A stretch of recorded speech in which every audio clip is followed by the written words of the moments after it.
Assalamualaikum warahmatullahi wabarakatuh. Yang terhormat Ibu Sri Mulyani SEI MSI selaku dosen pengampu pada mata kuliah Metodologi Penelitian. Sebelumnya perkenalkan nama saya Noviani, NIM 2020174. Di sini saya akan mempresentasikan hasil proposal saya yang berjudul Pengaruh Pertumbuhan Penjualan, Struktur Aset, Return on Equity, dan Risiko Bisnis terhadap Struktur Modal pada Perusahaan Sektor Konsumer Non-Siklikal yang terdaftar di Bursa Efek Indonesia tahun 2018 sampai 2022.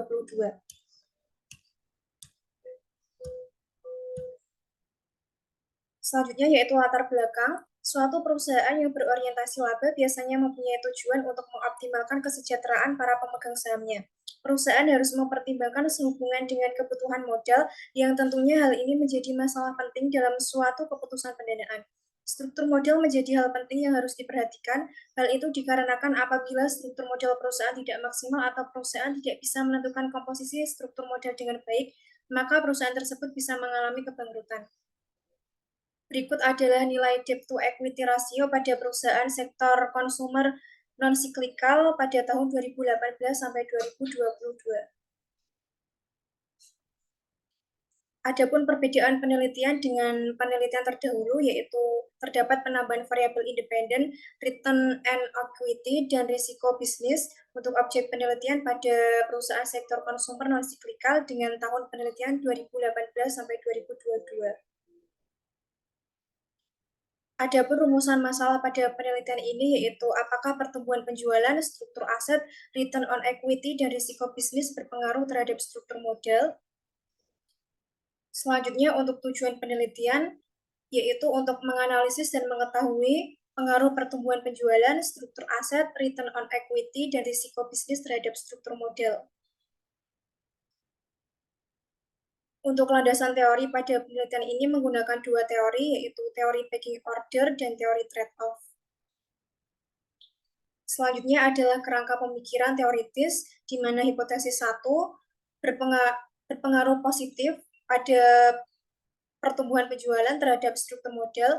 Untuk hipotesis kedua, yaitu struktur aset berpengaruh positif terhadap struktur modal. Hipotesis ketiga, return on equity berpengaruh positif terhadap struktur modal.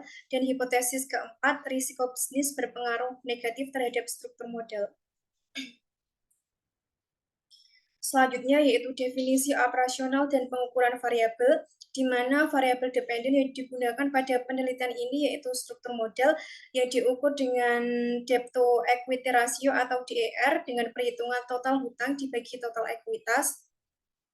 Selanjutnya, variabel independen menggunakan 4 variabel. Yang pertama ada pertumbuhan penjualan yang diukur dengan penjualan tahun ini dikurangi penjualan tahun lalu dibagi penjualan tahun lalu.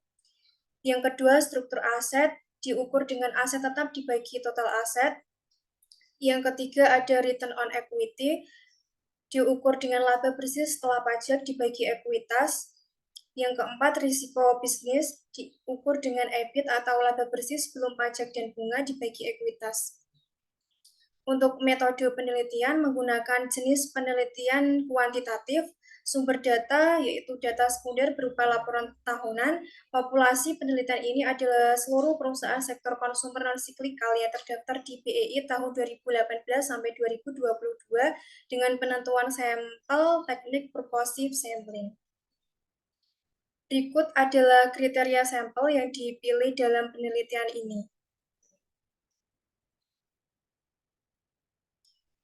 Selanjutnya untuk analisis data menggunakan 4 uji. Yang pertama ada uji statistik deskriptif, yang kedua ada uji asumsi klasik, yang ketiga ada analisis regresi linear berganda, yang keempat ada uji hipotesis.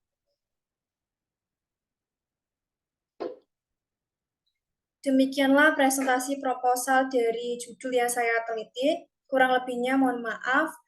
Sekian dan terima kasih. Wassalamualaikum warahmatullahi wabarakatuh.